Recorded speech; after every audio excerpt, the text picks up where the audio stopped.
arkadaşlar, kanalıma hoş geldiniz.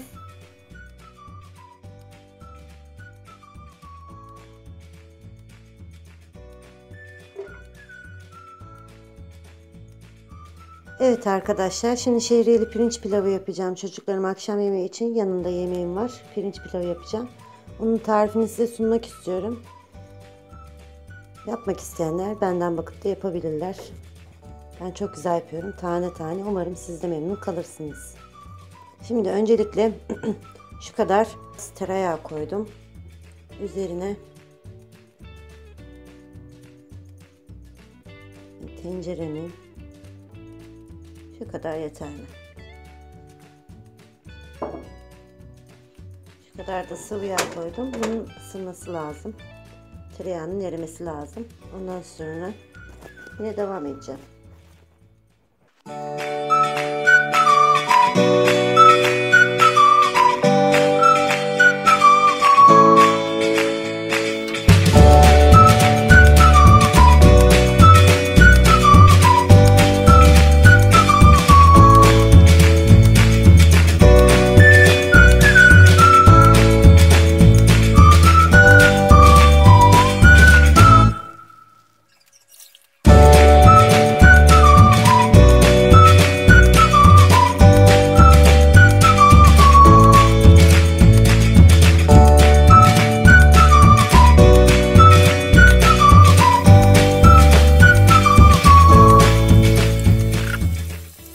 Pirincimi 2 su bardağı suyla yaptım. Sabahtan sıcak suyun içinde beklettim. Tuzlu sıcak suyun içinde, kaynamış suyun içinde. Akşama kadar bekleyebilir, sorun yok.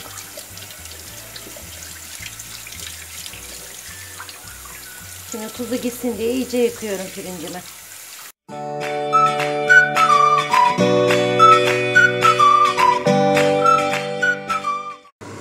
Şehriyelerim olmak üzere. İyice kızarması lazım bunların.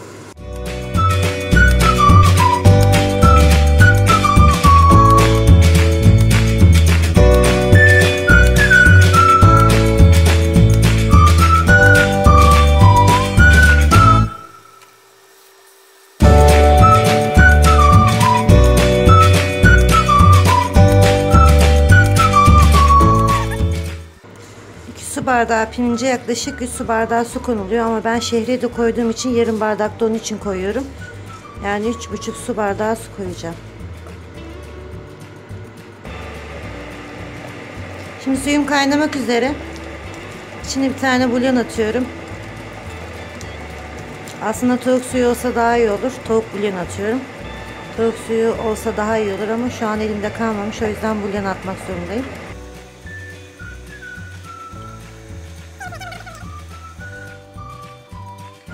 Suyum kaynadı.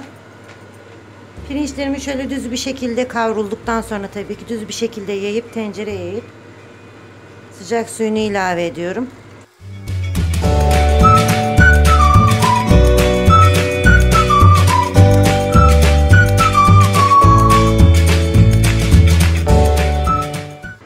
Kapağını kapatıp kısık ateşte suyu çekene kadar pişiriyorum pilavı.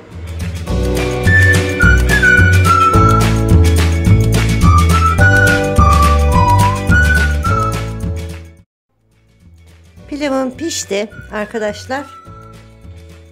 Pilavın piştiğini de anlamak için şöyle kaşığın ortasından sokup şöyle dip kısmına bakınca soğumadığını anlarsanız pişmiş demektir.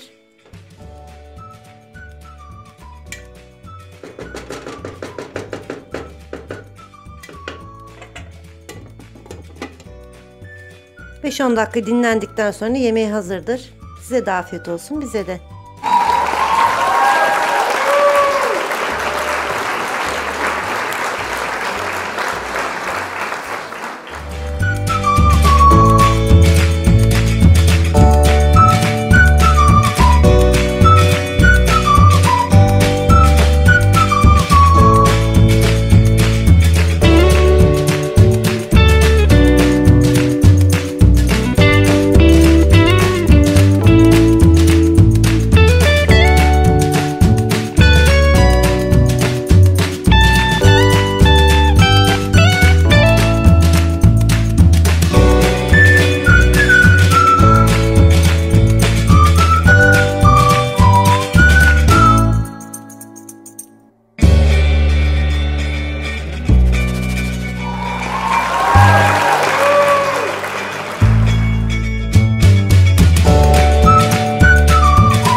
söyle.